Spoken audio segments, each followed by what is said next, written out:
नमस्कार दोस्तों, शाम के 7 बज चुके हैं और यूपी तक पर वक्त है मुद्दे की बात का। इन दिनों काफी चर्चा थी नीतीश कुमार की विपक्षी एकता के एजेंडे को बढ़ावा देने वाली उस मीटिंग की जो 12 जून को होने वाली थी, लेकिन वो मीटिंग टल गई।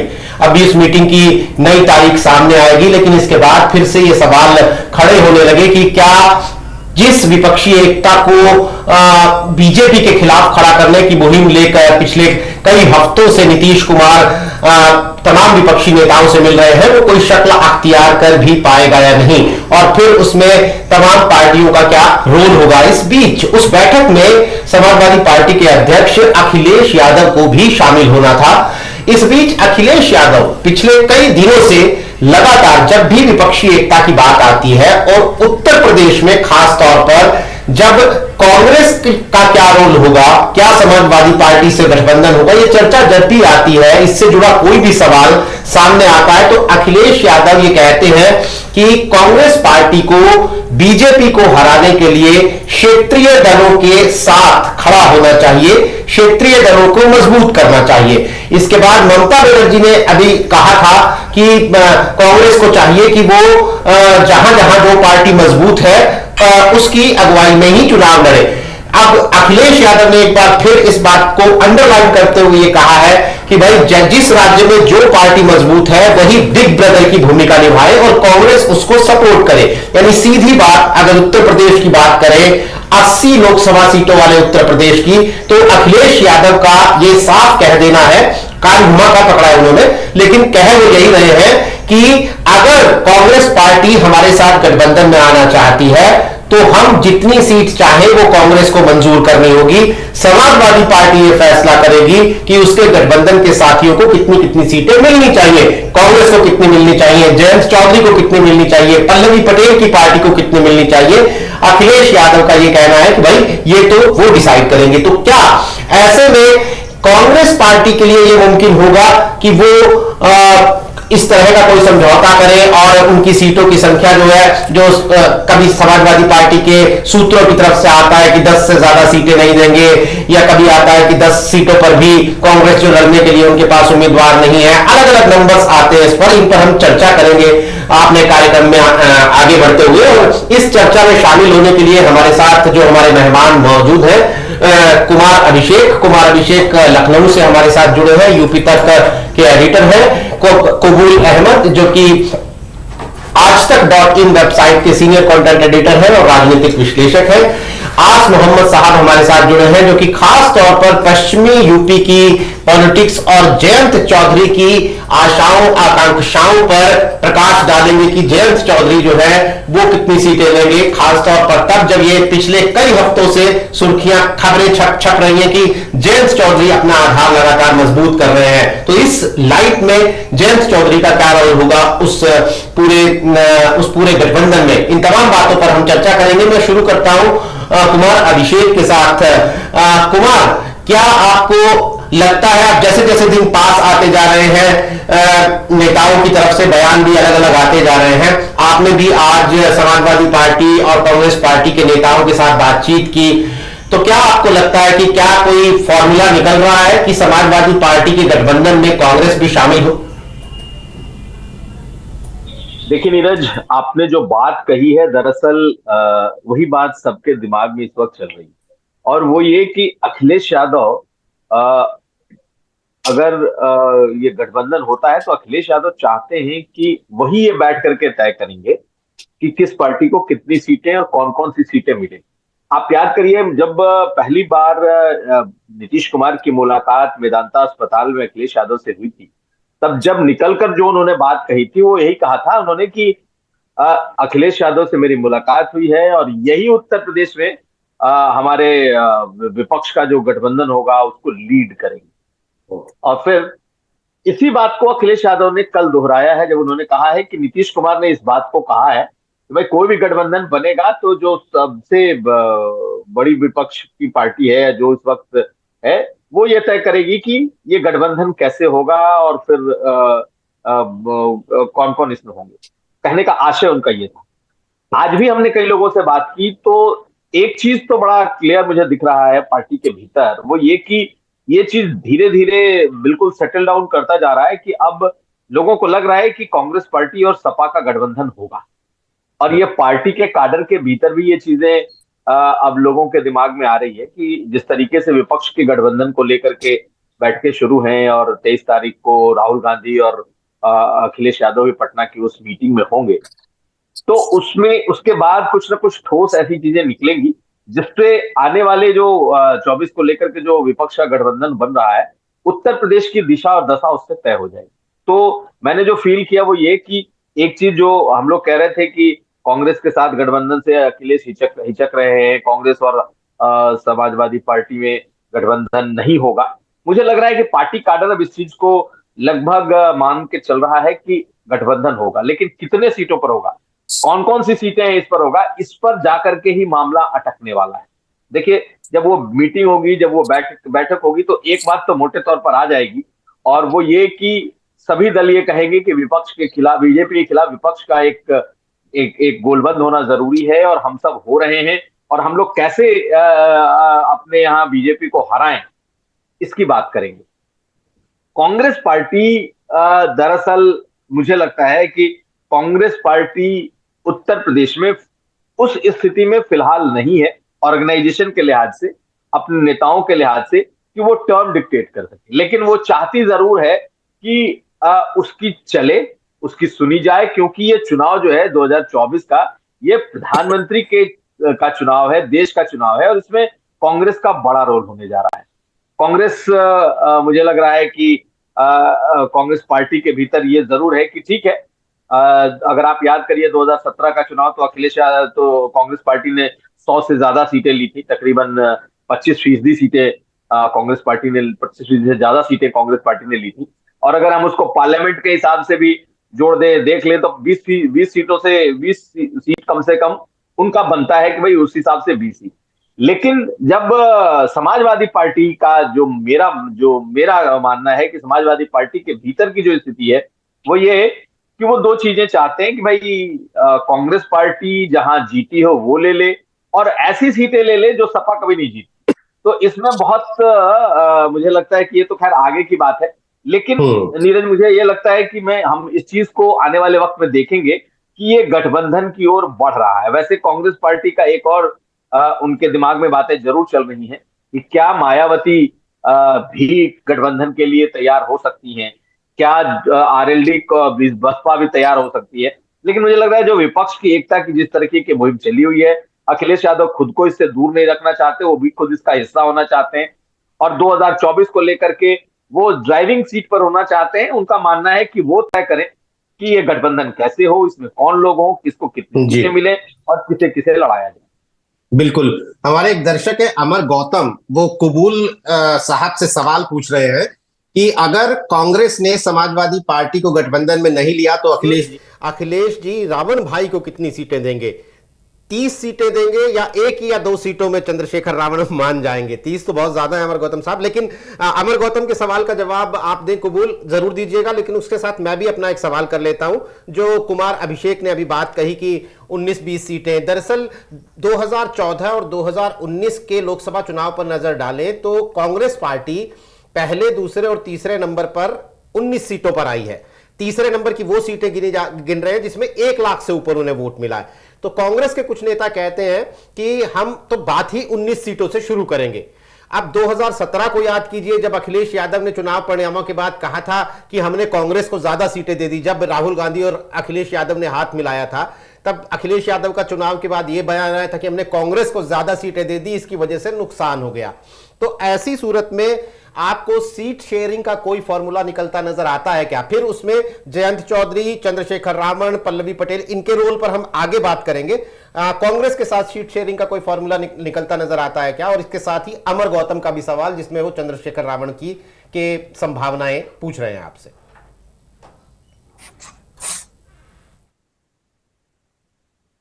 कबूल, आप म्यूट पर है। दरअसल जो विपक्षी एकता हो रही है 2024 के चुनाव के लिए, उसमें अगर सबसे ज्यादा कहीं अड़चने हैं तो उत्तर प्रदेश में ही। उत्तर प्रदेश में अड़चने कई लेवल पे हैं। पहला लेवल पे है कि किसको साथ लिया जाए, किसको ना लिया जाए, एक तो ये है। दूसरी अड़चन ये है कि फिर सीट शेयरिंग का फार्मूला क्या होगा। कांग्रेस अभी उत्तर प्रदेश को लेके बहुत ही साइलेंट मोड में है। वो चाहती है कि कम से कम छत्तीसगढ़, मध्य प्रदेश, राजस्थान का चुनाव हो जाए, और क्योंकि कांग्रेस को उम्मीद है कि इन 5 राज्यों के चुनाव के बाद जो नतीजे होंगे वो कहीं ना कहीं उसको लग रहा है कि उसकी उम्मीदों के मुताबिक आएंगे, तब वो खासतौर से उत्तर प्रदेश में सीट शेयरिंग के फार्मूले को लेकर एक दमदारी और वजनदारी के साथ बात करना चाहती है। अखिलेश यादव की कोशिश, क्योंकि कर्नाटक, अखिलेश यादव का सुर जो बदला है कांग्रेस को लेके, वो सुर बदला है कर्नाटक चुनाव नतीजे के बाद से। उससे पहले वो कांग्रेस के साथ बराबर दूरी बना के चल रहे थे। अभी भी वो ममता बनर्जी के जो फार्मूले पे ही अपनी बातें रख रहे हैं और उसके इर्द गिर्द ही वो एक गठबंधन का स्वरूप पेश कर रहे हैं। लेकिन सबसे बड़ी बात है कि क्या वो कांग्रेस को कितनी सीटें देंगी, क्या कांग्रेस अखिलेश यादव के दी हुई सीटों से संतोषजनक हो जाएगी या उससे संतुष्टि हासिल करेगी। पहली चीज, मुझे लगता है कि अगर अखिलेश यादव ये चाहते हैं, और इसीलिए 29 तारीख को अखिलेश यादव ने जब अपने सभी जिलाध्यक्षों की बैठक की है नीरज भाई, तो आपको हम बता रहे हैं, मेरी आज कई नेताओं से बात हुई है, कई जिलाध्यक्ष, उसमें उन्होंने रायबली और अमेठी को लेके भी इनपुट मांगा है। उन कैंडिडेटों से ये मांगा है कि आपके यहाँ मौजूदा सांसद कौन है, आपके यहाँ उनके एजेंडे क्या थे, आपके यहाँ जाति समीकरण क्या है, और हमें अगर हम चुनाव लड़ेंगे तो हमारी जीत की संभावनाएं कितनी है। अखिलेश यादव ने उत्तर प्रदेश की 80 की 80 लोकसभा सीट के ये समीकरण अपने जिलाध्यक्षों से मांगे हैं। पिछले दिनों एक अमेठी के कुछ लोग मिलने गए थे, अखिलेश यादव ने उनसे भी यादव और मुस्लिम बूथों के आंकड़े मांगे। यानी अखिलेश यादव इस तरह से चल रहे हैं ताकि अगर हम कभी कांग्रेस के साथ बैठ के अगर बात करें तो उनके सामने मौजूदा स्वरूप को रख सकें। और वहीं दूसरी ओर कांग्रेस जो है अपने गढ़ के साथ साथ अपने जो पुराने रिकॉर्ड और मौजूदा नगर पालिका के चुनावी नतीजों को रख के बात करना चाहती है। कांग्रेस ये चाहती है कि हम कम से कम संतोषजनक सीटें हमें मिलें। इसीलिए अगर आप देखेंगे नीरज भाई, आरएलडी कांग्रेस को अलायंस का हिस्सा चाहती है। वो जानती है कांग्रेस अगर अलायंस का हिस्सा आएगी और कांग्रेस अगर ज्यादा सीटें लेगी तब हमारी बार्गेनिंग पोजीशन और भी मजबूत होगी, क्योंकि कांग्रेस इस बात को वो जानते हैं कि कांग्रेस 2 सीटें, 4 सीटें, 5 सीटें से मानने वाली कतई नहीं है। कांग्रेस अगर मानेगी तो 10+ सीटों पे ही कोई ना कोई समझौता होगा। जब अखिलेश यादव कांग्रेस को 10 सीटें छोड़ सकते हैं तो क्या हमारे लिए 7 सीटें नहीं छोड़ सकते हैं। आरएलडी की स्ट्रेटजी 7 सीटों के चुनाव लड़ने की है। अभी तक उन्होंने, आरएलडी ने जो अपनी चिन्हित की हैं वो केवल 7 सीटें हैं। मैं आपको बताऊं, आगे हम लोग बात करेंगे आरएलडी के उस पे। तो कांग्रेस की जो सीटें हैं, कांग्रेस गिरी से गिरी हाथ में, जो आपने सच कहा कि 19 सीटों से कांग्रेस बात करना शुरू करेगी और कांग्रेस की कोशिश होगी कम से कम 12 से 14 सीटों के बीच में ये हमारे गठबंधन हो जाए, जिसमें रायबली, अमेठी छोड़कर बनारस, कानपुर जैसी सीटें जो कांग्रेस को मजबूती से लड़ा करती थी शहरी सीटों पे, वो मिल जाए। फर्रुखाबाद जैसी सीटें हैं जहां पे बड़े नेता सलमान खुर्शीद लड़ते हैं, झांसी से लड़ते हैं, ऐसी सीटें मिल जाए। अब अखिलेश यादव देखेंगे कि कहां पे यादव मुस्लिम समीकरण उनके पक्ष में हो सकता है, कहां वो कांग्रेस के पक्ष में हो सकता है। इस तरह के एक अलायंस का हिस्सा कांग्रेस बने। लेकिन दरअसल कांग्रेस भी ऐसा नहीं है कि सब कुछ समर्पण करके उत्तर प्रदेश में वो डील करना चाहती है।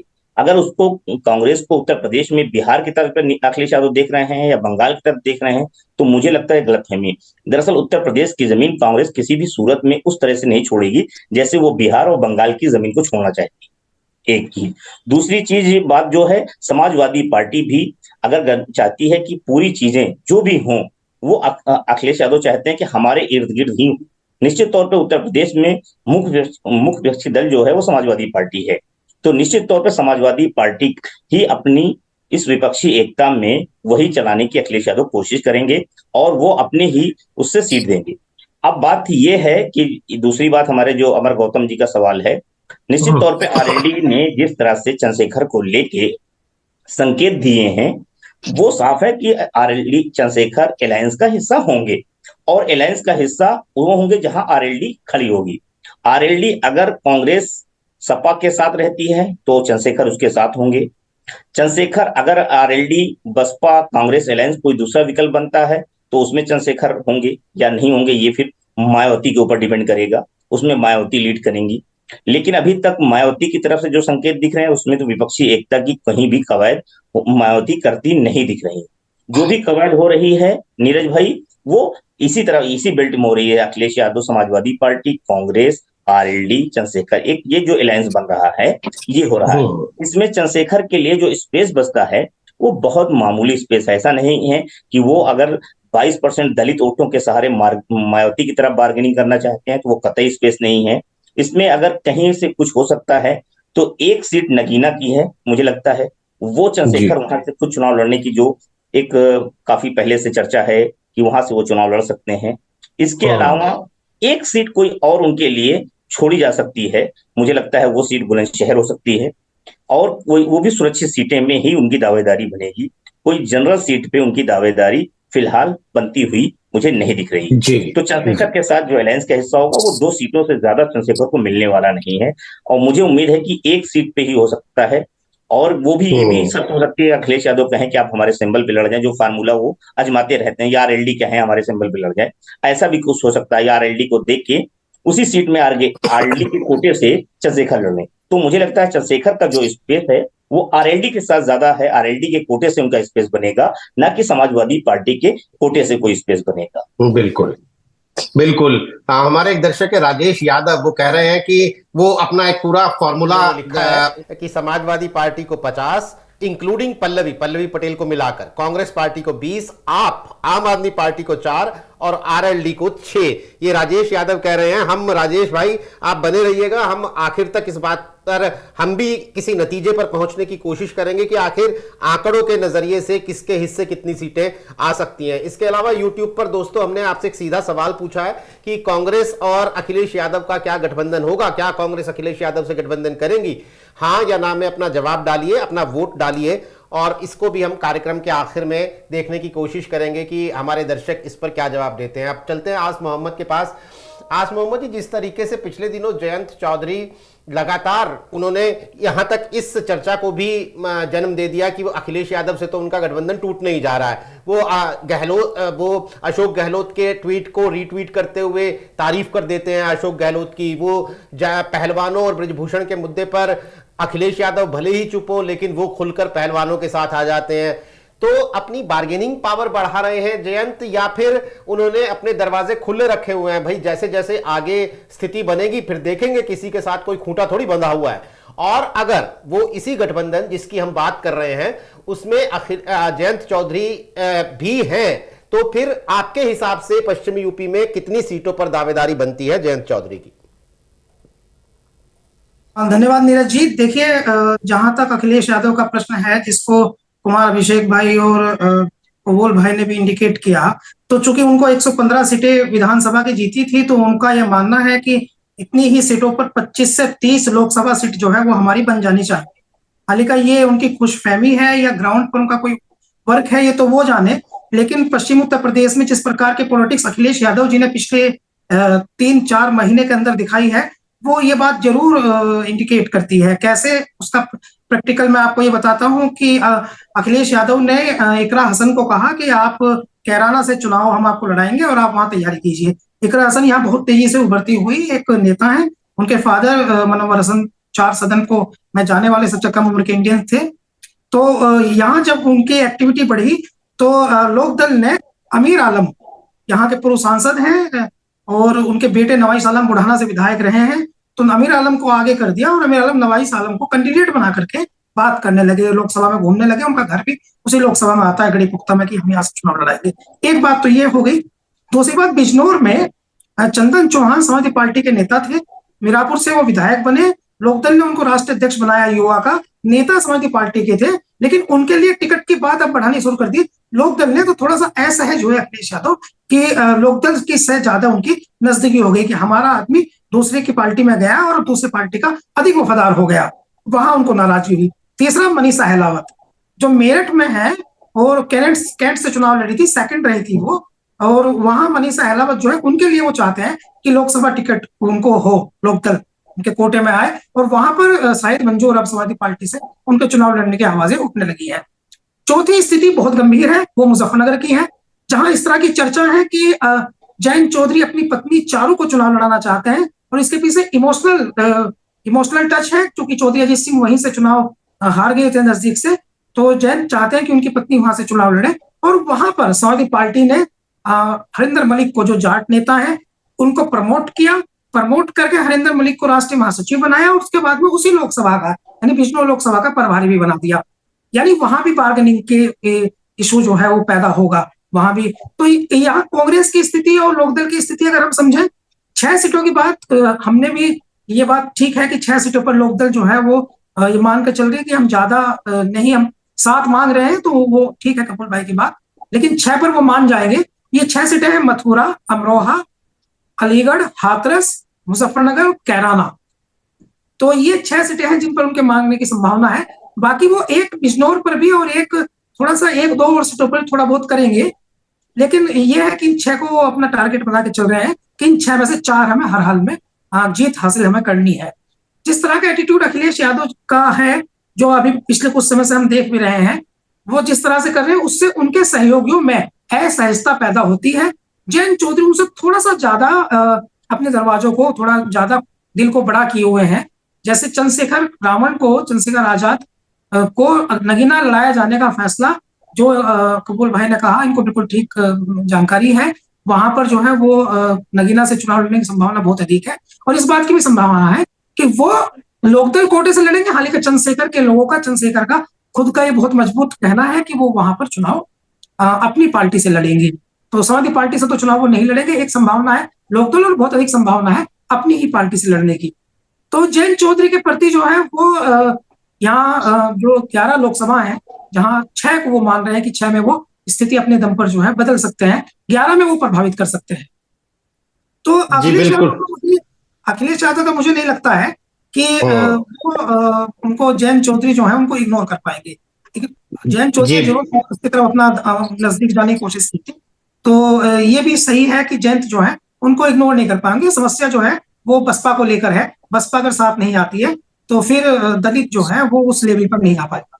जी बिल्कुल। हमारे एक दर्शक है अजय यादव, देखिए आज बहुत दिलचस्पी ले रहे हैं हमारे दर्शक। अजय यादव हैं, उन्होंने लिखा है कि अखिलेश 50, जयंत 6, चंद्रशेखर 4, कांग्रेस 11, पल्लवी 3, राजभर 2, राजभर भी है इनके हिसाब से, और महानदल 1 और आम आदमी पार्टी 3। आम आदमी पार्टी की भी चर्चा चूंकि हमारे दर्शक कर रहे हैं, वो भी हम अपने मेहमानों से पूछेंगे। हालांकि अमीश, मैं अभी हाल में एक आम आदमी पार्टी के एक बड़े नेता से मिला था और मैंने जब उनसे पूछा कि आप समाजवादी पार्टी के साथ कोई गठबंधन करके लोकसभा चुनाव में जाएंगे, तो उनका ये कहना था कि अभी तक हमारी कोई बात इस दिशा में नहीं हुई है, लेकिन फिर भी जो उन्होंने सामने से कहा और जो पर्दे के पीछे हो रहा होगा वो अलग चीजें भी हो सकती हैं, उसकी हम चर्चा करेंगे। क्योंकि आम आदमी पार्टी भी विपक्षी एकता की मुहिम का हिस्सा तो है ही। बिल्कुल। नीतीश आते हैं तो केजरीवाल से भी मिलते ही हैं, तो वो एक अंदर खाने की चर्चा जरूर है। बिल्कुल। कि क्या हिस्सेदारी होगी केजरीवाल की। आपका सवाल अमीश। कुमार जी, हमारे दर्शकों का बड़ा इंटरेस्ट है सीट शेयरिंग के फॉर्मूले पर कि जो भविष्य में गठबंधन आकार लेगा उसमें किस तरीके से सीटों का बंटवारा होगा। लेकिन थोड़ा इस चीज़ को हम थोड़ा पीछे से समझने की कोशिश करते हैं। नीतीश कुमार ने जब 12 तारीख वाली बैठक को पोस्टपोन किया तो उन्होंने कहा कि कांग्रेस की वजह से ये बैठक पोस्टपोन हो रही है। सोशल मीडिया पर इस तरह की भी चर्चाएं थी कि नीतीश अपनी पिचिंग कर रहे हैं बतौर प्रधानमंत्री उम्मीदवार के लिए, और कांग्रेस इसको लेके बहुत सहज स्थिति में नहीं थी, इसलिए वो अपने टॉप लीडरशिप की बजाय किसी एक सांकेतिक तौर पर हिस्सेदारी के लिए किसी चेहरे को भेजना चाहती थी, और नीतीश को ये नागवार गुजरा। इस तरह की भी चर्चाएं हैं, पता नहीं इनमें क्या सत्यता है। कांग्रेस अचानक से कर्नाटक चुनाव के परिणामों के बाद से काफी सक्रिय हो गई, और जैसा आस मोहम्मद कह रहे थे कि कांग्रेस ने जयंत चौधरी भी बैलेंसिंग एक्ट में है अखिलेश यादव के साथ साथ, और पिछले दिनों खबरें भी आई कि कांग्रेस के साथ उन्होंने गांधी परिवार के साथ उनकी मुलाकात हुई, और उस मुलाकात का हिस्सा चंद्रशेखर आजाद भी रहे हैं। तो क्या आपको लग रहा है कि अब जो विपक्षी एकता का एक तरह से कवायद नीतीश कुमार, अखिलेश यादव और ममता बनर्जी, उधर केसीआर, इन सब लोगों ने मिलकर शुरू की थी, अब कांग्रेस कहीं ना कहीं उसमें अपने उस मैं तो सबसे बड़ी पार्टी हूं, सबसे ग्रैंड ओल्ड पार्टी का नैरेटिव लेकर आ रही है, और उत्तर प्रदेश में दबाव बनाने की कोशिश करे ताकि अधिक से अधिक सीटें उसे मिल सके? एक तो हम ये समझना चाहेंगे। दूसरा, क्या कांग्रेस की दबाव की ये रणनीति अखिलेश यादव पर इस बार कारगर साबित होगी? क्योंकि अखिलेश 2017, 2019, 2022 तीन चुनाव देख चुके हैं और तीनों चुनाव में उनको हार का सामना करना पड़ा है तमाम गठबंधनों के बावजूद। तो इस बार वो दूध का जला छाछ भी फूंक कर पीता है टाइप से कदम बढ़ा रहे हैं, लेकिन स्टेट पर सबसे ज्यादा अखिलेश यादव का ही हित लगा हुआ भी है। तो ऐसे में अखिलेश यादव की क्या रणनीति आपको समझ में आ रही है? ये दो चीजें हमारे दर्शकों के लिए जरा समझाइए। देखिए अमीश, निश्चित तौर पर जब पटना की जो मीटिंग है वो बेहद अहम होने वाली है और कांग्रेस पार्टी ने कम से कम ये तो दिखा दिया कि उसके बगैर इस मीटिंग का कोई मतलब नहीं है, कोई उसका अर्थ नहीं है। जिस तरीके से लोगों ने बहुत हल्के में लिया था कि ठीक है आपको बुला रहे हैं आप आ जाइए, तो कांग्रेस पार्टी ने एक अपने सीनियर नेता को, एक मुख्यमंत्री को उनके लिए नॉमिनेट किया था और बाकी तमाम लोगों ने हामी भर दी थी, चाहे ममता बनर्जी हो, चाहे केसीआर हो, चाहे अखिलेश यादव हो, सब। और जब उन्हें लगा कि नहीं ये जो ये मीटिंग है इसका महत्व तो कम हो जाएगा कांग्रेस पार्टी के नहीं होने से या कांग्रेस पार्टी के मुख्यमंत्री स्तर के किसी नेता के या कोई एक सीनियर नेता के आने से, नीतीश कुमार को अपनी अपनी पूरी स्ट्रेटजी बदलनी पड़ी। अब एक चीज तो है कि अगली जब भी मीटिंग होगी 23 तारीख जो प्रस्तावित तारीख है, कांग्रेस उसमें एक धमक के साथ होगी।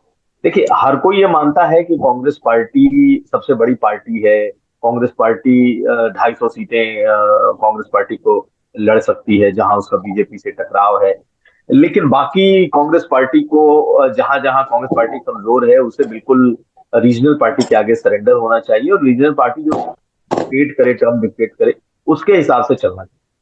मुझे लगता है पहला जो चाल है उसमें तो कांग्रेस पार्टी ने एक तरीके से उन्हें आईना दिखा दिया है कि भाई अगर हम आएंगे तो हम उस स्तर पर आएंगे कि प्रधानमंत्री या फिर इसको लेकर के ऐसी कोई बात नहीं होनी चाहिए कि रीजनल लेवल से कोई आदमी उठ करके कहे कि फला आदमी रीजनल पार्टी का प्रधानमंत्री होगा। मुझे लगता है कि ये मैसेजिंग है और ये मैसेजिंग बड़ी ही क्लियर है।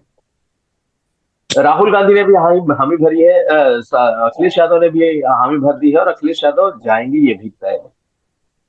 लेकिन अखिलेश यादव, जिस बात की हम लोग अभी चर्चा कर रहे हैं कि अखिलेश यादव निश्चित तौर पर उत्तर प्रदेश में 10 साल से 2014 के बाद से कांग्रेस सत्ता से दूर है, 2017 से अखिलेश यादव सत्ता से दूर है और लगातार दोनों पार्टियां चुनाव दर चुनाव उत्तर प्रदेश में चुनाव हार रही हैं। कांग्रेस पार्टी के साथ भी गठबंधन करके सपा ने देख लिया है, बसपा के साथ भी गठबंधन करके सपा ने देख लिया। देखिए किसी को कंफ्यूजन कोई नहीं है कि कौन हरा पाएगा और कैसे जीतेंगे।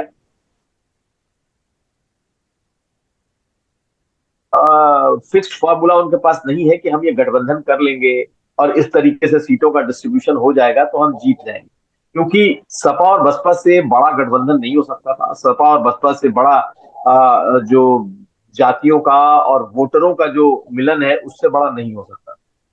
अब ये जो नया गठबंधन है, ठीक है 10 साल 5 साल के बाद आप 10 साल के एंटी इनकम्बेंसी की बात की जा सकती है, लेकिन अखिलेश यादव निश्चित तौर पर जो ये फॉर्मूला 50 और 30 का आ रहा है ना कि 50 अखिलेश और 30 में बाकी सब, मुझे लगता है अखिलेश यादव इतने से नहीं मानने वाले।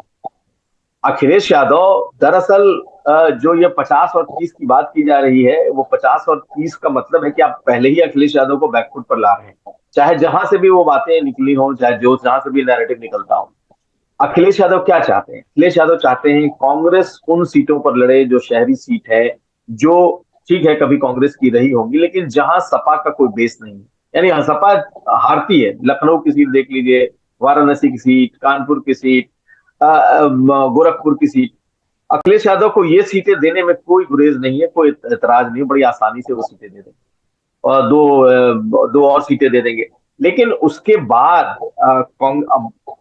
बाद की जो सीटें हैं, एक एक सीट पर समझ जाइए कि माथापच्ची होनी तय है। अखिलेश यादव किसी सूरत में 60 सीट से कम लड़ने की कोशिश नहीं करेंगे। ये उनका जो इंटरनल असेसमेंट है, क्योंकि देखिए क्या है कि 40-40 सीट लड़ करके ये लोग देख चुके हैं, 40 बसपा और 40 सपा, और जहां 40 सीटें अखिलेश यादव ने बांटी वहां उसके बाद जो 40 सीटें बसपा के कोटे में गई, कहीं यादवों ने वोट नहीं किया, कहीं दलितों ने वोट नहीं। अखिलेश यादव को लगता है कि वो अपने कार्यकर्ताओं को, अपने नेताओं को तब मना पाएंगे या तब उनको बीजेपी के तरफ अपने वोटर को जाने से रोक पाएंगे जब उनके कार्यकर्ताओं को अच्छी खासी तादाद में सीटें मिले, उनकी सीटें उन्हें मिल जाए। तो मुझे नहीं लगता कि ये 50-30 का फॉर्मूला होगा। ये 55-25 हो सकता है, ये 57-23 हो सकता है, ये 54-26 हो सकता है, लेकिन 50-30 मुझे नहीं लगता। मुझे नहीं लगता कि वो कांग्रेस पार्टी को फर्स्ट, सेकंड और थर्ड तीनों सीटें देने के लिए अखिलेश यादव तैयार होंगे।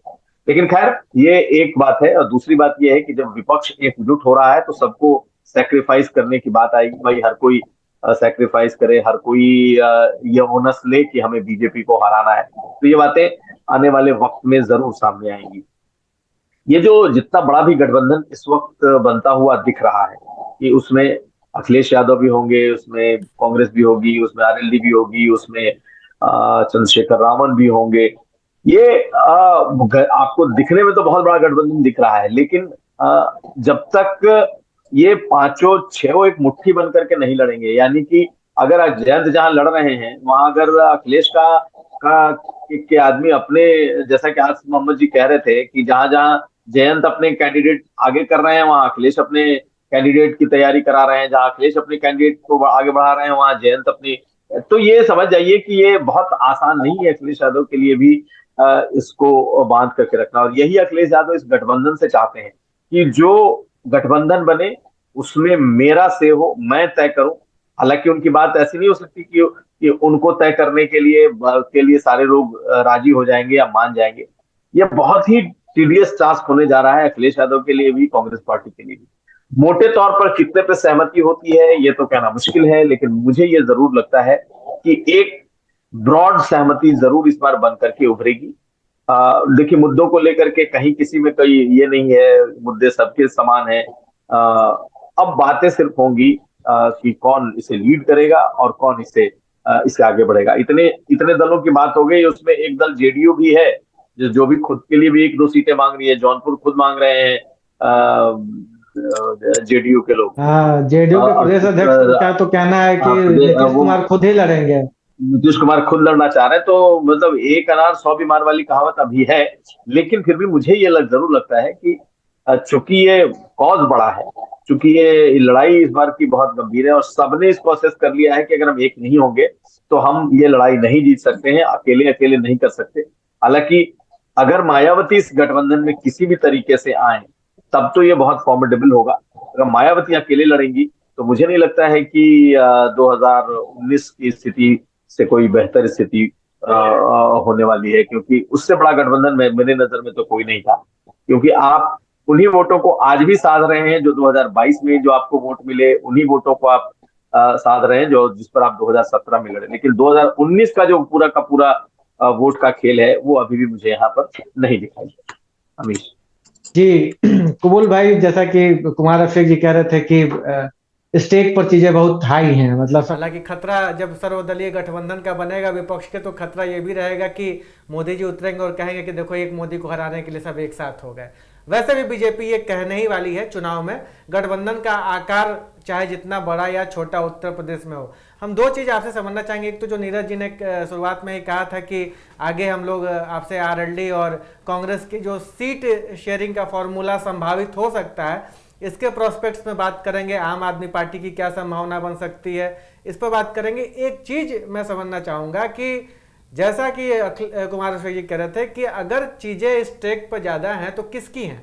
वो अखिलेश यादव की हैं। अखिलेश यादव का जो या समाजवादी पार्टी का जो पिछला सबसे बेस्ट परफॉर्मेंस है लोकसभा में, वो शायद 36 सीटों का है। अगर मैं गलत हूंगा तो मुझे करेक्ट कीजिएगा। अब इससे जब अखिलेश यादव अपने सियासत के उस मोमेंट पर खड़े हैं कि जब वो एक भी चुनाव अपनी पार्टी को जिताने में सक्षम नहीं हो पा रहे हैं, मतलब मूल रूप से जिताने में, जैसे विधानसभा की सरकार बनवाने में, यहां तक कि उपचुनाव में रामपुर जैसी सीटें उनके हाथ से, आजमगढ़ जैसी सीटें उनके हाथ से निकल जा रही हैं जहां 10 के 10 विधायक उनके हैं। और जबकि ऐसी स्थिति में जबकि अनकहा सपोर्ट विपक्ष का उनको मिला हुआ है, विपक्ष के वोटों का वो जो कंसोलिडेशन है उसको वो स्वतः एंजॉय कर रहे हैं, उनको कुछ खास करने की आवश्यकता नहीं पड़ रही है। वैसे में अखिलेश यादव के पास गंवाने के लिए क्या है? अगर वो एक बड़े गठबंधन के लिए थोड़ा सा उदार हो जाए, जो कि वो दावा कर रहे हैं कि 2017 से वो लगातार उदार हृदय वो दिखा रहे हैं, तो एक बड़े गठबंधन के लिए उनको सीट शेयरिंग करने में क्या असहज स्थिति हो सकती है, जबकि उनको पता है कि उनका बेस्ट तो 36 सीटों का है? कबूल भाई। और कांग्रेस की जो बातें हैं उस पर बात करना चाहूंगा। दरअसल आप देखें कि दरअसल आरएलडी कांग्रेस के लिए क्यों स्पेस चाहती है। दरअसल आरएलडी कांग्रेस के लिए इसलिए स्पेस चाहती है कि जैसे ही कांग्रेस की एंट्री इस गठबंधन में होगी, तो उससे आरएलडी की जो सीट की बार्गेनिंग पोजीशन है वो ज्यादा बढ़ जाएगी।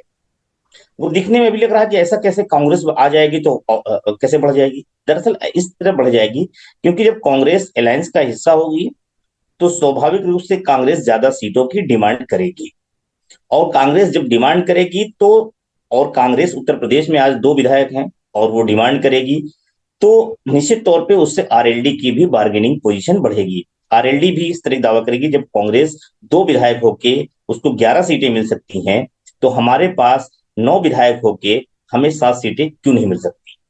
और इस बात को आरएलडी बखूबी समझती है कि पश्चिम उत्तर प्रदेश की सियासत उसके इर्द गिर्द सिमटी हुई है।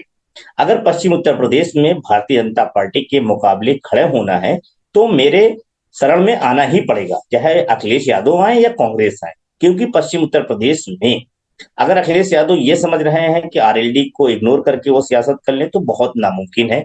पश्चिम उत्तर प्रदेश में जो वोटर है वो कतई समाजवादी पार्टी के साथ इस तरह में नहीं जाएगी कि आप आरएलडी को छोड़ दीजिए और अकेले समाजवादी पार्टी चुनाव लड़े। ऐसी स्थिति में मुसलमानों का खास तौर से वोट सॉलिडेशन वो आरएलडी की तरफ होगा, और आरएलडी इस बात को बखूबी समझ चुकी है। इसीलिए अब वो कांग्रेस को अपनी बार्गेनिंग पोजीशन में लाना चाहती है और इस लाइंस का हिस्सा बनाना चाहती है, क्योंकि उसे ये लगता है कि आरएलडी कांग्रेस के आने से और कांग्रेस आरएलडी के आने से जो मुसलमानों का रुझान वोटों में बढ़ा है कर्नाटक चुनाव के बाद, वो चुनाव में इस चुनाव में भी दिखेगा। और यही वजह है कि वो कांग्रेस जो वो अलायंस का हिस्सा चाहती है, क्योंकि पश्चिम उत्तर प्रदेश में समाजवादी पार्टी का वोट बैंक कोई खास है नहीं, मतलब यादव वोट बैंक नहीं है उनके पास। अगर कोई पश्चिम उत्तर प्रदेश में वोटर है तो वो मुस्लिम वोटर है। थोड़े बहुत वोट पे वो गुजरों पे क्लेम करते हैं कि गुजर हमारे साथ हैं, लेकिन गुजर जो है वो गुजरों के साथ, वो जो भी गुजर होगा वो गुजर के साथ होगा, ना वो सपा के साथ होगा, ना आरएलडी के साथ होगा, ना भाजपा के साथ। जहां पे गुजर कैंडिडेट होगा वो गुजर उसके साथ जाएगा, किसी एक पार्टी का वो बंधुआ मजदूर मुसलमानों की तरह नहीं है। एक चीज और खास तौर से पहले किसान आंदोलन, फिर अभी ये पहलवान आंदोलन, ये दोनों आंदोलनों ने आरएलडी को संजीवनी दी है। किसान आंदोलन से थोड़ा सा आरएलडी में जान पड़ी, उसका नतीजा हमें विधानसभा चुनाव में 8 सीटों पे दिखा और जीत का। लेकिन अगर उस वक्त अलायंस बहुत अच्छा बना होता, बहुत सारी सीटों का वितरण सही हुआ होता, तो उसके नतीजे कुछ और बेहतर हो सकते थे मुझे लगता है। और 2022 के चुनाव के बाद आरएलडी की स्थिति काफी मजबूत हुई है। अगर अखिलेश यादव आरएलडी को 2019-2014 के पैमाने पे रख के अगर बात करना चाहते हैं तो यह उनकी गलतफहमी होगी। आरएलडी आज 2014, 2019, 2022 की नहीं बल्कि उससे आगे बढ़ चुकी है। आज वो नतीजे दिखा रहे हैं कि सपा आरएलडी बिना निकाय चुनाव गठबंधन हुए मुजफ्फरनगर बागपत इलाके में आरएलडी बेहतर प्रदर्शन कर रही है। मेरठ में भी अगर इस तरह का स्थिति न होती तो उसके नतीजे कुछ बेहतर होते। तो आप ये बात क्लियर है कि पश्चिम उत्तर प्रदेश में जो सियासत है आरएलडी के इर्द गिर्द है और आरएलडी को इग्नोर करके राजनीति नहीं कर सकते। मुझे लगता है आरएलडी निश्चित तौर पे जो उनका डिमांड है वो 7 सीटों का है। अगर हम बात करें तो उसमें बागपत नंबर 1 पे है, मुजफ्फरनगर है, कैराना है, बिजनौर है, मथुरा है, हाथरस है और एक सीट अमरोहा है। मेरी जो मुझे जानकारी मिली है वो सीट अमरोहा है। इसमें वो कोई भी सीट छोड़ने की स्थिति में नहीं। इन 7 सीटों में से वो 7 के 7 पे वो डिमांड कर रहे हैं एक भी सीट। जहां बात है चंद्रशेखर की नगीना सीट एक डिमांडिंग होगी और वो ऐसी एक सीट से और बुलंदशहर 2 सीटों के बीच से एक सीट में उनको संतोष होना पड़ेगा। अब बात आती है दूसरे और उसके अलायंस। आम आदमी पार्टी को लेके हमारे जो बहुत सारे दर्शक हैं वो बात कर रहे हैं 3 सीटों का। आप समझ लीजिए कि अखिलेश यादव को जिन दर्शकों ने 50 सीटें दी हैं, वो दोनों के दोनों दर्शक यादव समुदाय से आते हैं, जो समाजवादी पार्टी का कोर वोट बैंक है। यानी कि यादव भी मान रहा कि समाजवादी पार्टी 50 सीटों पर लड़ने की क्षमता है इसलिए। लेकिन मैं मानता हूं कि अखिलेश यादव निश्चित तौर पर कुमार अभिषेक भाई का जो है वो मैं उससे सहमत हूं कि 55-25 का फार्मूला एक बन सकता है। हालांकि अखिलेश यादव कोशिश 60-20 का बनाने की कोशिश करेंगे, और लेकिन मुझे लगता है वो 50 और 55 और 25 का एक दोनों तरफ से कुछ बार्गेनिंग होगी, समझौते हो सकते हैं। 25 में 12 सीटें, 10 से 12 सीटें कांग्रेस डिमांडिंग है, 7 सीटें ये, एक सीटें प्रतापगढ़ की पल्लवी पटेल की, मैं एक सीट से अलावा दूसरी सीट पल्लवी पटेल की नहीं ली, या तीसरा जो है फूलपुर हो सकती है दूसरी सीट, उनको अगर बहुत ज्यादा वो करती है तो दूसरी सीट फूलपुर हो सकती है। आम आदमी पार्टी को सिर्फ गाजियाबाद सीट छोड़ के कोई और सीट देने की स्थिति नहीं होगी, और हालांकि गाजियाबाद सीट पे भी कांग्रेस डिमांड करेगी कि हम चुनाव लड़ें। नोएडा हो सकती है एक दूसरी सीट उनको अगर दी जाएगी अगर आम आदमी पार्टी को, तो गाजियाबाद या नोएडा में से एक सीट उनके खाते में जा सकती है अलायंस के हिस्सा में। ये चीजें हो गई हैं। अब इसमें से इस तरह की बार्गेनिंग हो सकती है, और यही एक फार्मूला मुझे दिख रहा है। अब बात आती है अखिलेश यादव क्यों दिल बड़ा नहीं कर पा रहे। दरअसल इसके पीछे का भी आधार, दरअसल समाजवादी पार्टी ऐसा नहीं कि सीट के लिए नहीं चाहती है, वो कांग्रेस के साथ बड़ा दिल इसलिए नहीं दिखा पा रही है क्योंकि समाजवादी पार्टी का सियासी आधार कांग्रेस की जमीन पे ही खड़ा हुआ है, और अखिलेश यादव नहीं चाहते कि हम कांग्रेस को स्पेस दें और कांग्रेस उस जमीन पर खड़ी हो जाए ताकि उनकी राजनीतिक वजूद को संकट आ जाए। कर्नाटक चुनाव ने इस तरफ अखिलेश यादव को और भी सचेत किया है। कर्नाटक चुनाव में जिस तरह से मुस्लिम मतदाताओं का झुकाव कांग्रेस की तरफ हुआ है, और वो 87 से 88% वोट कांग्रेस को गया है, उसने जेडीएस को इग्नोर कर दिया है, और जेडीएस को दरकिनार कर मुसलमानों ने एक तरफा वोट जो है वो कांग्रेस को दिया है। और कांग्रेस भी उत्तर प्रदेश में इस बात को लेकर यही मैसेज देना शुरू कर दी है। कांग्रेस कर्नाटक में मुसलमानों का जो वोट है और उसके साथ खड़े रहना, स्टैंड पे रहना, चाहे वो बजरंग दल का हो या हिजाब पाबंदी हो, तमाम ऐसे इशू पे कांग्रेस ने एक जबरदस्त स्टैंड लिया, और जिससे मुसलमानों के अंदर एक भरोसा पैदा हुआ कि कांग्रेस इस तरह की स्थितियों में भी कांग्रेस हमारे साथ खड़ी है, राहुल गांधी खड़े हैं, और उसका नतीजा रहा कि मुसलमानों ने आंख मूंद कर उतना वोट दिया। जबकि उत्तर प्रदेश में समाजवादी पार्टी मुसलमानों वोट पे तो क्लेम करती है, लेकिन उसके मुद्दों के साथ उस तरह नहीं खड़ी होती। लेकिन उत्तर प्रदेश में कांग्रेस अब ये मैसेज देना शुरू कर दिया है कि हम मुसलमानों के इश्यूज के साथ उसी तरह खड़े रहेंगे, उसके लिए हमें कितना भी नुकसान उठाना पड़े तो हम उसके लिए नुकसान उठाने के लिए तैयार हैं। लेकिन जब बात होगी मुसलमानों की, उनके मुद्दों की, उनके जुड़े हुए उनके उत्पीड़न की, तो हम उस पर बात उठाएंगे। हम अखिलेश यादव की तरह उसे नजरअंदाज नहीं कर सकते। तो मुझे लगता है कि यही चीज जो है अखिलेश यादव को चिंता कर रही है कि अगर हम कांग्रेस को ज्यादा स्पेस दे दिया, उनको ज्यादा सीटें देना, ये नहीं है कि जीत के अगर हम बीजेपी को, दरअसल उनको ये लगता है अगर कांग्रेस उत्तर प्रदेश में मजबूत हो गई तो भविष्य में हमारे लिए ही सिरदर्द बन जाएगी, और अखिलेश यादव नहीं चाहते हैं कि भविष्य में खासतौर पर 2027 के चुनाव में कांग्रेस इस स्थिति में खड़ी हो जाए जहां पे वो हमसे आंख में आंख डाल के सीट शेयरिंग की बात करने लगे। और कांग्रेस एक बार उत्तर प्रदेश में अगर खड़ी हो गई, एक बार मुसलमानों का भरोसा वो जीतने में कायम रहती है, जो 90 के दशक में बाबरी विध्वंस के बाद वोट खिसक गया है, वो वोट अगर वापस आ गया तो फिर अखिलेश यादव के लिए भविष्य की राजनीतिक चुनौतियां ज्यादा खड़ी हो जाएंगी। ये बड़ी महत्वपूर्ण बात आपने कबूल भाई कही है, बड़ी जी। इसीलिए अखिलेश यादव कांग्रेस को बहुत ज्यादा स्पेस नहीं देना चाहते हैं, इसीलिए वो आरएलडी को भी नहीं देना चाहते हैं, क्योंकि अगर आरएलडी भी पश्चिम में जिस तरह खड़ी हो रही है उससे अखिलेश यादव की भविष्य की राजनीति भी खतरे में पड़ रही है। तो मुझे लगता है इसीलिए वो चाहते हैं कि उत्तर प्रदेश में विपक्षी एकता का चेहरा वो हो, सीट शेयरिंग का फार्मूला वो करें। इसीलिए अखिलेश यादव ने अपने तमाम नेताओं, जिलाध्यक्षों से हर सीट का ब्यौरा मांगा है, और इसीलिए अखिलेश यादव ने वो तेवर दिखाने शुरू किए कि हम अमेठी रायबरेली में भी चुनाव लड़ेंगे, अपने कैंडिडेट उतार सकते हैं। इस तरह के वो संकेत देते पिछले दिनों दिखे हैं। लेकिन अगर कांग्रेस के ही सपा के लोगों से हम बात करें तो लोग रायबरेली और अमेठी में तो बहुत ज्यादा कॉन्फिडेंस है कि यहाँ कांग्रेस समाजवादी पार्टी अपना कैंडिडेट नहीं उतारेगी। लेकिन दूसरी तरफ अखिलेश यादव ने जिस तरह की बात कही है वो एक प्रेशर पॉलिटिक्स को जरूर डेवलप कर रही है, और एक जरूर यही चाहती है कि जो उत्तर प्रदेश में गठबंधन हो और उसमें हम जो अखिलेश समाजवादी पार्टी को, कांग्रेस को सीटें दें वो हमारे रहमो करम पे हों। इसीलिए वो उन सीटों को देना चाहते हैं जहां पे समाजवादी पार्टी कभी जीत नहीं पाई, या शहरी सीटें हैं जैसे बनारस, लखनऊ, जो कुमार अभिषेक भाई कह रहे थे। लेकिन कांग्रेस की स्ट्रेटजी ये नहीं है। कांग्रेस अपनी मजबूत सीटें सिलेक्टेड की हैं कि हम उन्हीं जी। सीटों पे दावेदारी करेंगे, चाहे वो समाजवादी पार्टी जीतती रही हो या न जीतती रही हो, या कांग्रेस जहां मजबूती से लड़ती है। जैसे एक सीट है बहुत है फर्रुखाबाद और झांसी, 2 सीटें हैं जहां पे जी। जी। समाजवादी पार्टी बहुत मजबूत स्थिति में है, लेकिन वहां पे आप देखेंगे कांग्रेस भी बहुत मेहनत से वहां से समाजपुर सीट चुनाव लड़ते हैं फर्रुखाबाद से, और पिछले 2 महीनों से वो लगातार एक्टिव हैं, वहां जाके एक्टिव हैं, हर चीजों में वो सक्रिय हैं। तो मुझे लगता है उस तरह की चीजें वहां बढ़नी शुरू हो गई हैं, संकेत दिखने शुरू हो गए हैं। निकाय चुनाव में उसी फर्रुखाबाद के नतीजे कुछ जो है बीजेपी के खिलाफ दिखे। तो मुझे लगता है इस तरह की स्थितियां पैदा होना शुरू हो गई हैं। जहां पे सबसे ज्यादा दिक्कत अखिलेश यादव होगी वो कानपुर, लखनऊ सीट और बनारस सीट छोड़ने की नहीं होगी, रायबरेली, अमेठी छोड़ने की नहीं होगी। वो सीटें छोड़ने की सबसे ज्यादा दिक्कत कहीं होगी तो महाराजगंज है, फर्रुखाबाद है, झांसी है। ऐसी सीटों पे छोड़ना अखिलेश यादव के लिए जो है मुझे लगता है सबसे ज्यादा परेशानी का सबब बनेगी। इसीलिए अखिलेश यादव चाहते हैं कि हम जो दें हमारे रहमो करम पे कांग्रेस खड़ी हो, लेकिन कांग्रेस चाहती है कि हम अखिलेश यादव के रहमो करम पे नहीं, बल्कि हम अपने वोटों के आधार पे, अपने राजनीतिक आधार पे खड़ा होना चाहते हैं, अपने पैरों पर खड़े होना चाहते हैं। इसीलिए दोनों तरफ से बार्गेनिंग की पोजीशन हो रही है, और कांग्रेस फिलहाल वेट एंड वॉच के मूड में है।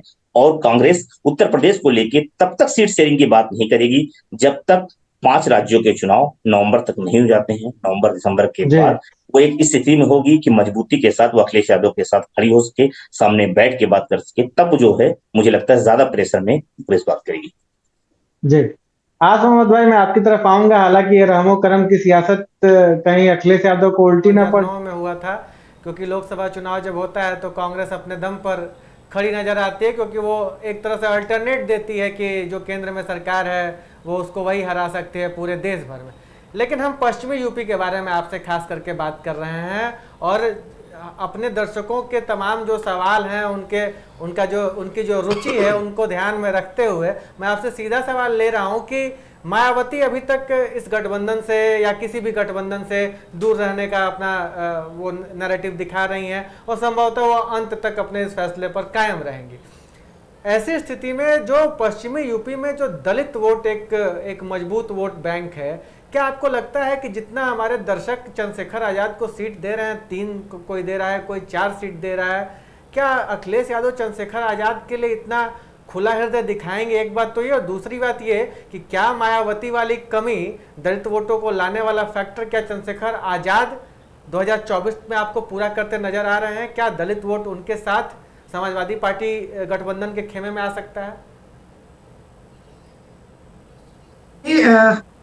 जो मेरे मन की बात थी वो आपने अपने बातचीत की शुरुआत में ही कह दी। जैसे कपूर अहमद साहब बात कर रहे थे तो मैं इनको समझ में रहा था, जो ये कह रहे थे वो बहुत तार्किक बात भी थी, और पूरी तरह से इन्होंने जो बात कही वो अखिलेश यादव खेमे की तरफ से जो बात कही जा रही है बिल्कुल वही बात इनकी थी। और जो आपने वो रहमो करम वाली बात कही, रिएक्शन वाली, तो मुझे थोड़ी मुस्कान भी आई। चंद्रशेखर पे 1 मिनट बात करूंगा, लेकिन चूंकि आधे मिनट की बात ये बहुत महत्वपूर्ण है, और वो ये है कि देखिए ऐसी स्थिति है तो वो तो पूर्व मुख्यमंत्री उत्तर प्रदेश के हैं, युवाओं के बहुत बड़े चेहरे हैं, और आभा मंडल बहुत मजबूत है, 115 सीटों वाले हैं, 25 सांसद जिता सकते हैं, 80 लोकसभा सीट अकेले लड़कर देख लें।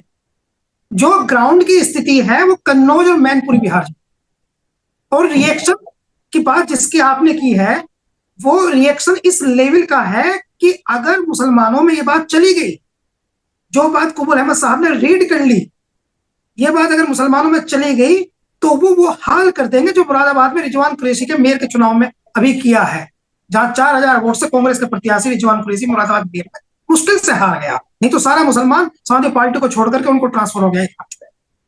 तो इनका जो, चूंकि इनका वोट बैंक है यादव, और इनका वोट बैंक जो है वो कहीं, ये पूरा चुनाव इस बात पे डिपेंड नहीं करता है कि कौन कितनी सीटें लड़ेगा और कौन किसको क्या मिलेगा। इस चुनाव का आधार जो है वो ये है कि एक है सत्ता पक्ष यानी मोदी जी, और एक है विपक्ष। तो विपक्ष में जिस प्रकार से कोई भी इस तरह की बात करेगा, जिसको पश्चिमी उत्तर प्रदेश में कहावत के साथ कहा जाता है रायता फैलाना, तो अगर रायता फैलाने का ब्लेम अखिलेश यादव जी पे आ गया तो वो इस चुनाव को तो भूल जाए, भविष्य में विधानसभा चुनाव में भी खड़े नहीं हो पाएंगे। उनका वोट बैंक, उनसे रिएक्शन की बात जो आपने की है, वो रिएक्शन वाली स्थिति तो ये है। तो कहीं ऐसा ना हो कि बड़ा बनने के चक्कर में और इस चक्कर में कि मेरी टेरिटरी है और वो रायता फैला दें और रायता इतना फैल जाए कि उनके अपने जो है वो उनसे रुष्ट हो जाए, नाराज हो जाए। इसकी संभावना है, क्योंकि जो विपक्ष का वोट बैंक है, जो विपक्ष है जिसमें मुसलमान भी हैं, दलितों का एक हिस्सा भी है, जाटों का एक हिस्सा भी है, और जो भी मतलब सरकार की नीतियों के विरोधी हैं, वे सब लोग यही चाहते हैं, जो सरकार से नाराज हैं वे सब लोग यही चाहते हैं कि विपक्ष के वोट बैंक में कोई बंटवारा ना हो, ना नेता करे ना जनता करे, वो एकजुट हो।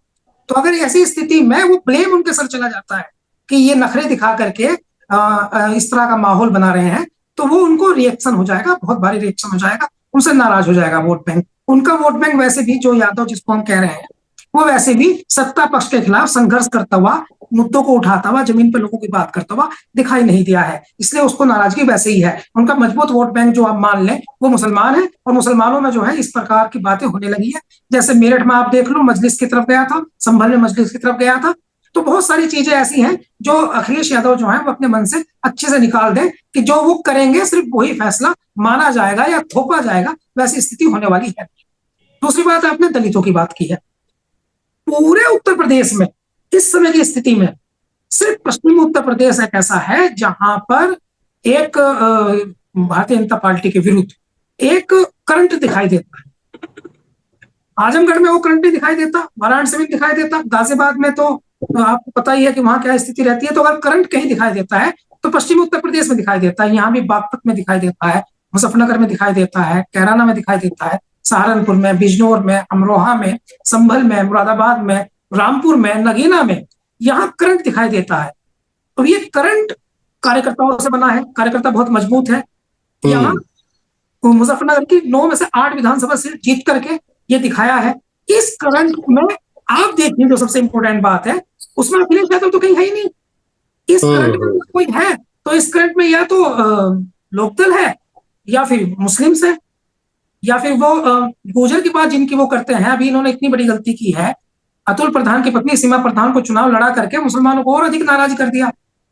चंद्रशेखर का जहां तक है तो चंद्रशेखर से नौजवान जुड़ा हुआ जरूर है, लेकिन वो इतने बड़े पैमाने पर दलितों को प्रभावित नहीं कर सकते जितना मजबूत। जी बिल्कुल, ये बात तो का बहुत मजबूत एक स्वीकारोक्ति है। और एक बात मैं आपको और बता दूं, कहीं से ये बात अभी तो बीच हो रही है कि चूंकि ऐसी स्थिति बन सकती है कि अगर कांग्रेस या दूसरे विपक्ष के लोगों की सरकार जो है वो बनने की संभावना पैदा हो जाए, तो ऐसी स्थिति बन सकती है कि 5 जो विपक्ष के प्रमुख दावेदार हो प्रधानमंत्री पद के, तो उनमें से एक मायावती जी भी हो सकती है। तो मायावती जी को इग्नोर करना, तो मैं समझता हूं कि विपक्ष की राजनीति के लिए जो है वो सकारात्मक नहीं है। चलिए, ये आपने एक बात कही जो हमारा अगले सवाल का सबब बनेगी। कुमार, मैं आपसे ये सवाल लेना चाहूंगा। बहुत सारे दर्शक जो है वो टिप्पणियां कर रहे हैं बीएसपी को लेकर। हमारे एक दर्शक कह रहे हैं बीएसपी का कुछ नहीं होगा क्योंकि बीएसपी वाले जो है वो बीजेपी को जिताएंगे। एक दर्शक हैं वो ये कह रहे हैं कि बीएसपी का हाथी जो है वो बीजेपी के लिए चलता है। एक सलाउद्दीन एडवोकेट, ये एक हैंडल है, वो कह रहे हैं कि मायावती दबाव में है लेकिन दलित दबाव में नहीं है।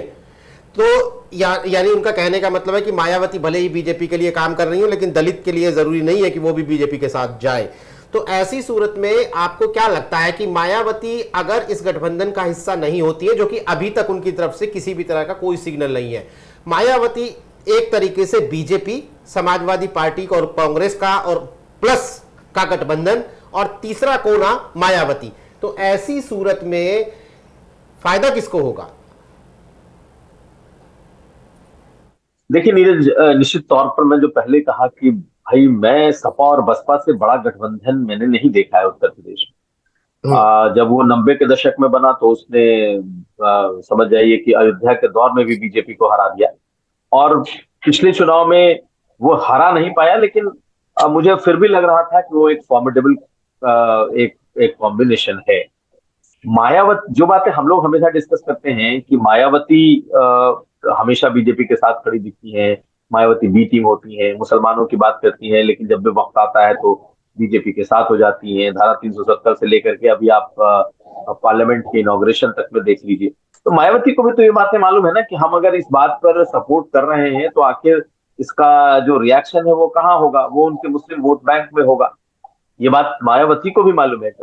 एक साल के बाद उन्हें चुनाव में जाना है, लेकिन वो फिर भी उन्होंने समर्थन कर दिया संसद वाले मुद्दे पे, संसद भवन वाले मुद्दे पे। तो मायावती सिर्फ हम ये बोल देना कि भाई मायावती के ऊपर बहुत सारे मामले हैं इसलिए वो बीजेपी से नहीं लड़ना चाहती, टाइम टू टाइम वो गाहे बगाहे ऐसा इंडिकेशन देती रहती है कि वो बीजेपी से दूर नहीं है। नेचुरल है कि मुसलमानों के बीच में ये बात है कि वो उनका अपना वोट वो जाया नहीं करना चाहते। लेकिन मायावती की स्ट्रेटेजी भी अलग है। देखिए, आप कुछ भी कह लें, हम ये कह लें, क्या मायावती का वोट बैंक जीरो हो जाएगा? क्या मायावती के दलित छोड़ करके समाजवादी पार्टी गठबंधन को वोट कर जाएंगे?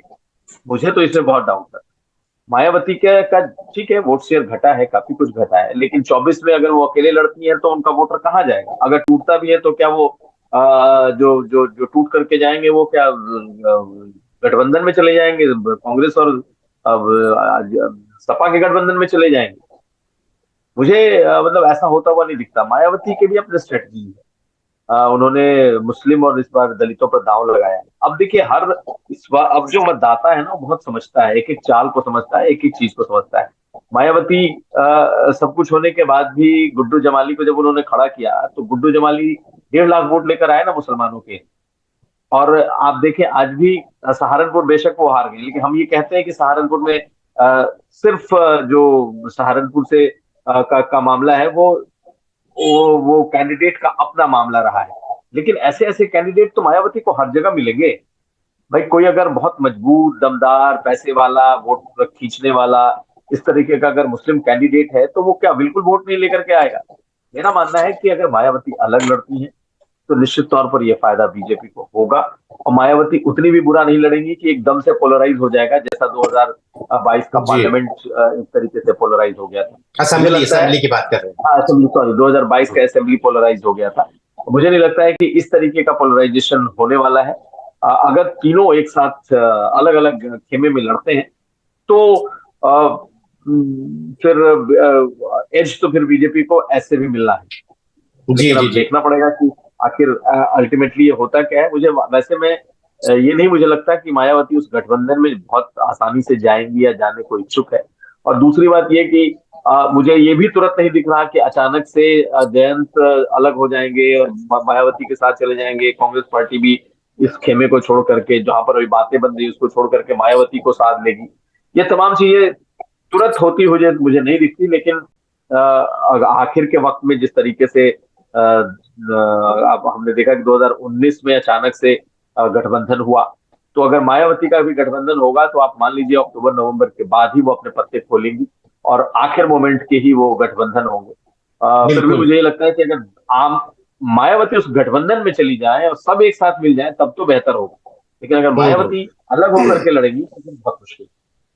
बिल्कुल, बल्कि कुछ लोग तो अब मायावती जिस तरीके से वोटों की बात करती हैं तो कुछ लोगों का ये कहना है कि और कुछ नहीं तो वो ओवैसी के साथ भी गठबंधन कर सकती हैं वगैरह वगैरह, यानी कयासों का बाजार तो गर्म है ही।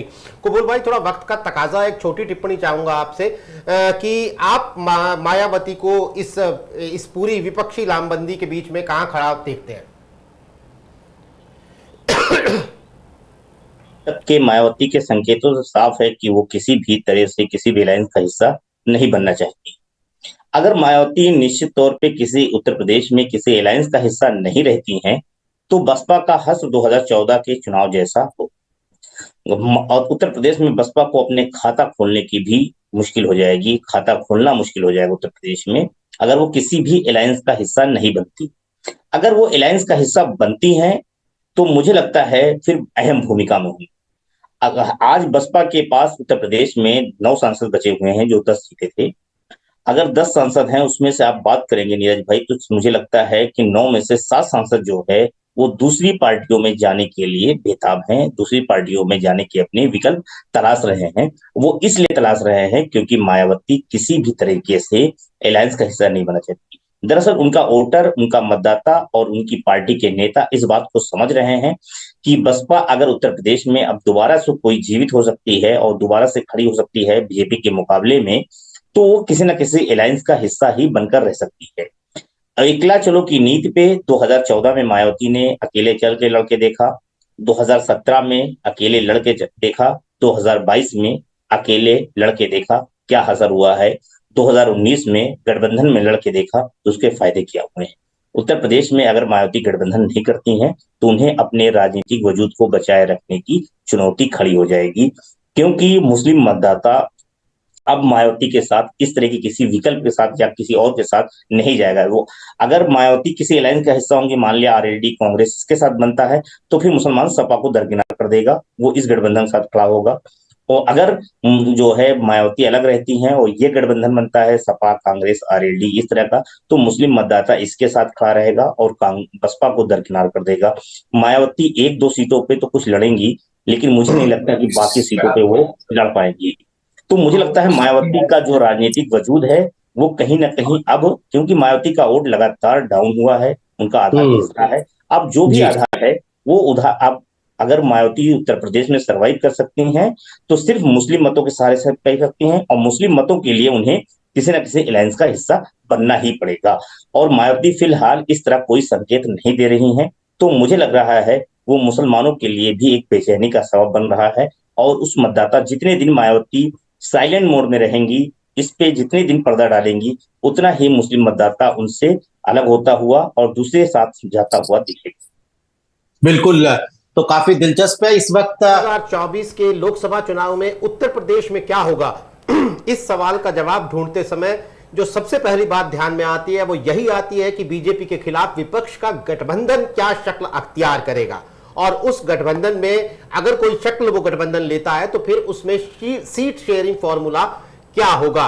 यही हमने आज समझने की कोशिश की अपने मेहमानों से। दोस्तों, हमने आपसे YouTube पर एक सवाल पूछा था कि क्या कांग्रेस से गठबंधन करेंगे अखिलेश यादव। तो हमारा कार्यक्रम देखने वाले 79 तकरीबन 80% दर्शकों का कहना है कि हां, अखिलेश यादव और कांग्रेस का गठबंधन आखिर में जाकर होगा, और 21% लोगों को अभी भी लगता है कि नहीं, ये गठबंधन कोई शक्ल अख्तियार नहीं कर रहा है। आज कार्यक्रम में शिरकत करने के लिए कुमार अभिषेक, कबूल अहमद, आस मोहम्मद, अमीश, आप सभी का बहुत बहुत शुक्रिया। तमाम दर्शकों का आभार। आज के लिए नमस्कार।